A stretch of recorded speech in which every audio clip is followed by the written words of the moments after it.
everyone. Hi guys. Papunta na naman ulit kami sa beach. What's the name of the beach, madam? I don't know. I don't know. Actually guys, beach yung dinadaanan namin. Hindi lang masyadong makita kasi mga dagat kasi natatabuan siya ng mga bushes. So, dito kami sa yung what's this place, my love? Ahead of Miami? Florida, Everglades, Florida. Yung ano siya, mas ahead siya sa Miami guys.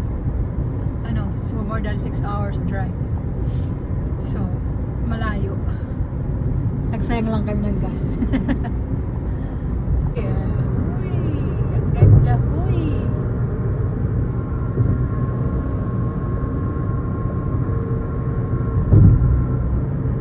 Super ganda.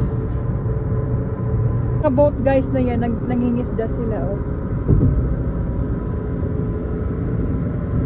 Diyan kami guys mag-ano. Yan Diyan kami magtitingin kung saan napunta yung ruta. What? Guys, sa likod ng aming car at saka sa likod ng building na to. Ang ganda ng mga puno. Ang ganda ng kulay. Glass bottom boats.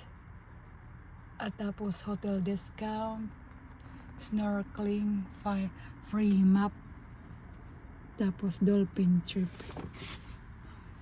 So yun si Afam nasa loob nagtatanong siya kung paano papunta doon. So ito na guys yung map na binigay sa amin. Punta na kami. May nyug dito Nasa Florida kami sa how do you call it, Key? Florida Keys. Engara. Parang Hawaii. May niyog. Akala ko walang sa Amerika, walang niyog. Meron pala.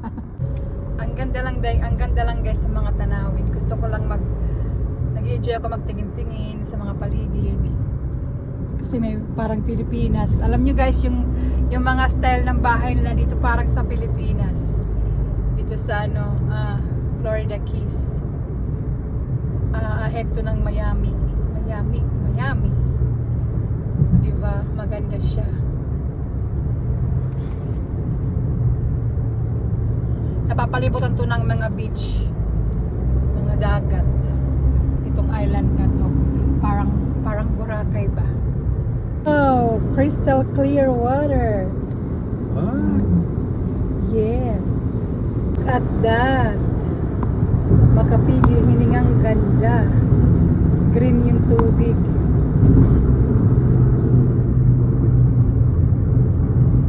Super ganda.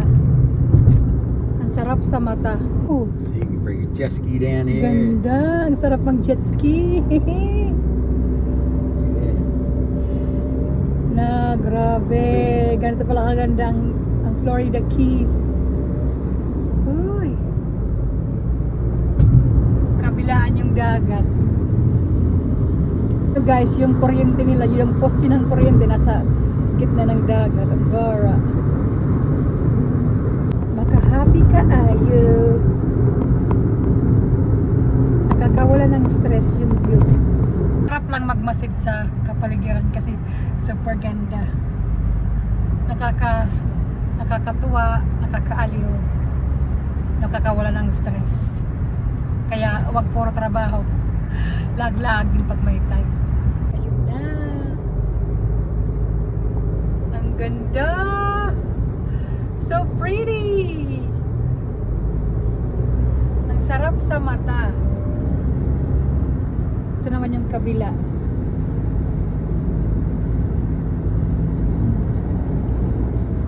Yung mga houses dito guys, mga concrete, parang sa Pilipinas lang. Yung mga style ng bahay. Kaya I feel like I'm in the Philippines.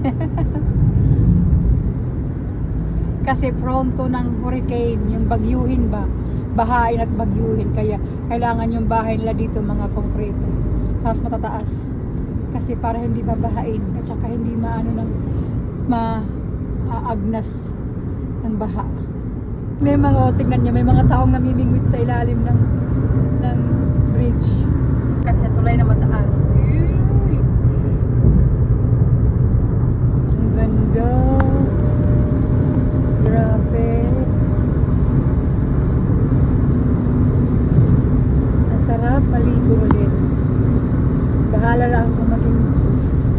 itim ng hosto. Importante nag-enjoy. Andito na kami guys. Sa beach na to. Oh, daming bisita. Daming tao. Ang gara ng mga bahay dito ang tataas kasi para sa baha. Pag may hurricane. Dito na kami guys. Sala, grabe yung buhok ko, mahangin. Na tinatangay.